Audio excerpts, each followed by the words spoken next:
Who's being hurt? Who's being hurt? Who's being hurt? Who's being hurt? Who's being hurt? Who's being hurt? Who's being hurt? That's right now. So that's all right. Okay. Okay. So here's Mrs. Diana Longrie. So you can give your own little spiel.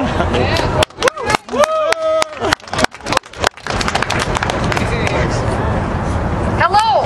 Hi there. I'm Diana Longrie, and I am proud to be part of the 99%. I'm Diana Longrie, and I'm running for U.S. Congress 4th Congressional District. Now, many of you who know me know that the cornerstone, many of you who know me know that the cornerstone of my term as mayor of my town was transparency and openness in government. Yay. And that was a very important thing to bring to my town, because not every committee or meeting or task force meeting was televised and on public access TV and cable cast, but today it is. And that is the first beginning of transparency and openness, but it's not the end. Another cornerstone that I really believed in when I was mayor of my town that I will bring to Washington, D.C. is that I believe that when our elected officials create public policy, that they do it in partnership with their citizens of their communities. Not the special interests, not the big money corporations, not the people who are well-heeled from, talking a lot on Capitol Hill, but you and I, we are our country. Yes. Now, I have a theory about transparency and openness in government. You know, there's a lot of people that say that they are very transparent, that they are just the most open public policy wonks you will ever find. Just ask them, and they'll tell you. But it's more about actions than words. Yeah. Now, when you talk about transparency and openness in government, there's actually 3 aspects of it, and I encourage each and every one of you to apply this standard to any politician out there, including myself. Is that, first of all, when you're looking for information, is that information available to citizens?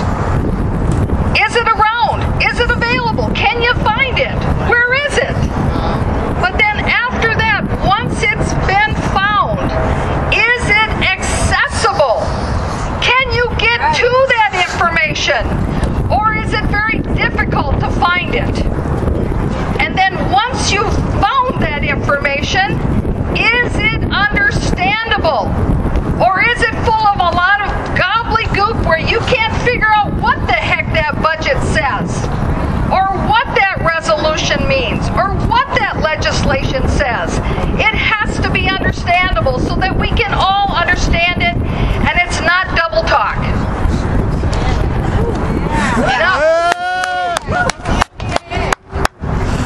Now that's where bringing people into creating public policy comes into place, is that it's very difficult for citizens to be policy makers in partnership with their elected officials if they don't know where the information is, if they can't get to it, and they can't understand it.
Yes.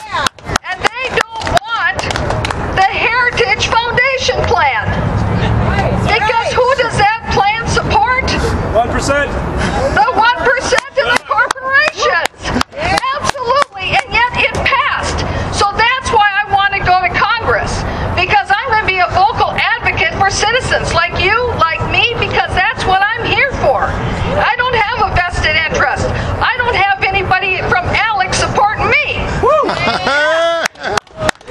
And the other thing that I will do when I go to Congress, besides fighting for the citizens and for single-payer health care, is that I believe we need to have reforms to our Freedom of Information Act so that it applies at a greater depth to members of Congress, so that citizens like you and activist groups can have access to the emails, the Twitters, the whatever it is, of people communicating and corporations communicating with our members of Congress. Because once you know who's talking to who, and you can connect those dots, then you too are in the inside track. So I will help you get in the inside track in Washington, D.C., and that's what I'm here for. Diana Longrie, U.S. Congress, peace, justice, and jobs.